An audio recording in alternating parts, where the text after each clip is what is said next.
What's going on, guys? It's Jimmy here. You're not going to believe what is happening here right now. I'm going to show you what is happening. Most people do not know about this. And you guys can make your own judgment here. In fact, there's so much going on here. It's probably going to take me 2 videos here. But take a look here at this. And you guys can make your own judgment here. It's unbelievable here. Take a look. Okay, first of all, Germany to permanently station 4,000 combat-ready troops in Lithuania on the Belarus/Russia border. Germany, part of NATO, basically, this is going to absolutely anger Putin and the Belarusian president. I'll show you a map here. Okay, you can see Lithuania right here. Belarus right here next to it. Remember, they just moved nuclear weapons to Belarus, and Russia right here, over here, Moscow, and Ukraine right here next to it. Okay, so we got Lithuania, where they're now just moved 4,000 troops here. Okay. You can again see the headline, Germany to station 4,000 troops permanently in Lithuania. So now 4,000 troops going to be stationed here on the border of Lithuania and Belarus. This is also here where the Wagner Group boss, Prigozhin, is now stationed in Belarus. You can see the headline here, Prigozhin's chances of being assassinated in Belarus, many people think is pretty high. Will he be assassinated, or will he rise up to power and try to station another coup attempt here? Very, very high, I think, here as well. I'll see if I can get to that here in this video, but there's a lot going on here right now. We just had a pretty big attack directly in the heart of Moscow. Moscow targeted by drones as Dmitry Medvedev warns of Armageddon. Armageddon. So Russia getting a little bit of taste of their own medicine, now being attacked in the heart of Russia.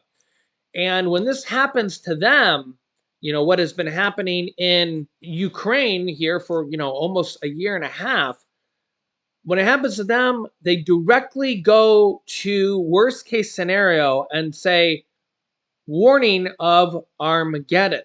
Saying here, 5 Ukrainian drones were shot down on Tuesday near Moscow and in its wider region, according to the Russian Defense Ministry.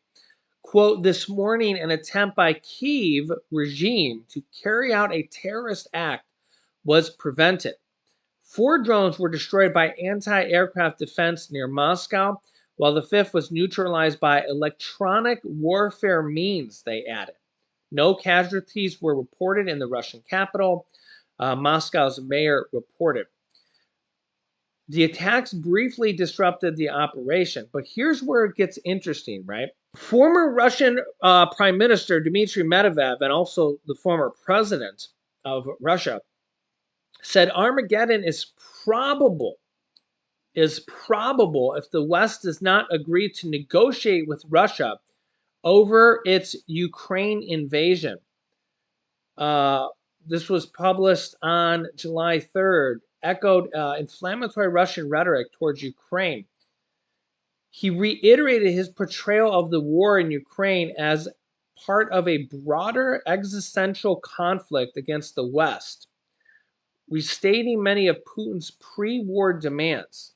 Now, the problem with Putin's and Medvedev's, the previous president, and also if Putin were to be assassinated or go down, or really if Prigozhin were to become president, he has a much different rhetoric and status quo than Medvedev and Putin. So if Prigozhin were to become president, we could see a much, much different status quo than Medvedev and Putin.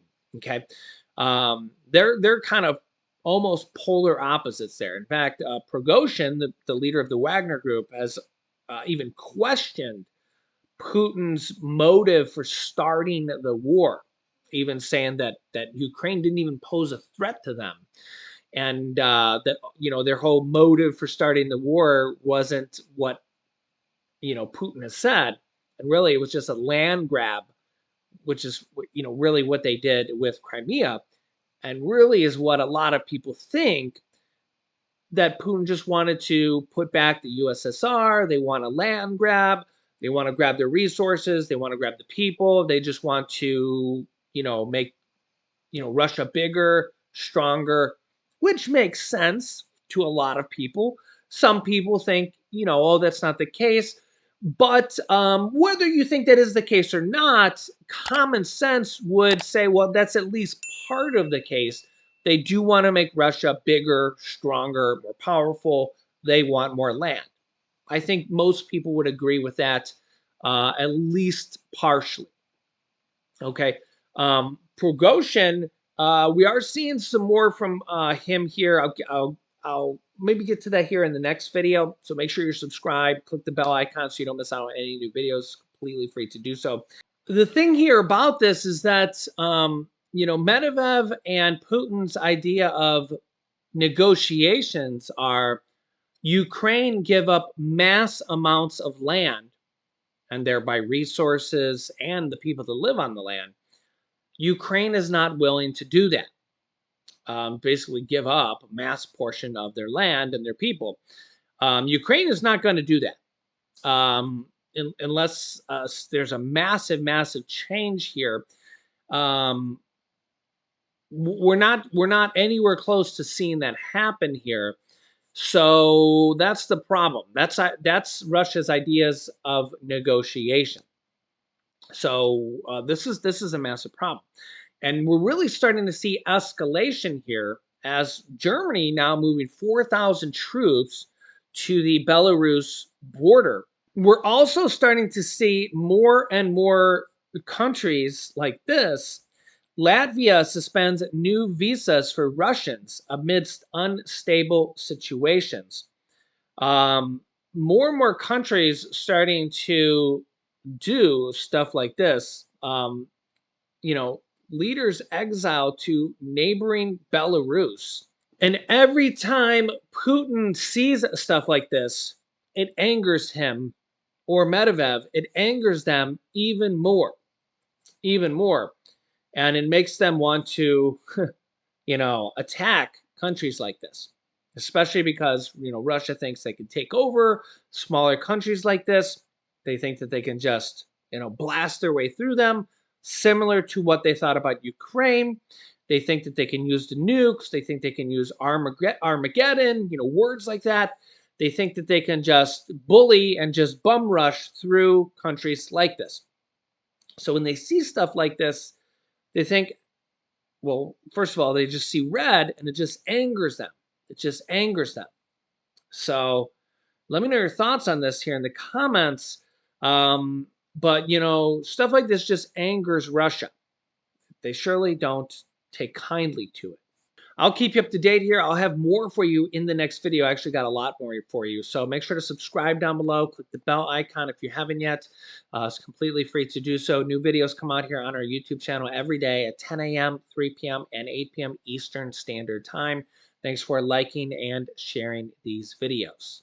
Here's a new video about cocaine found in the White House. And here's an urgent warning that was sent out by the White House that you won't believe. So click on one of those videos next. Thanks for watching, guys, and I'll see you in the next video.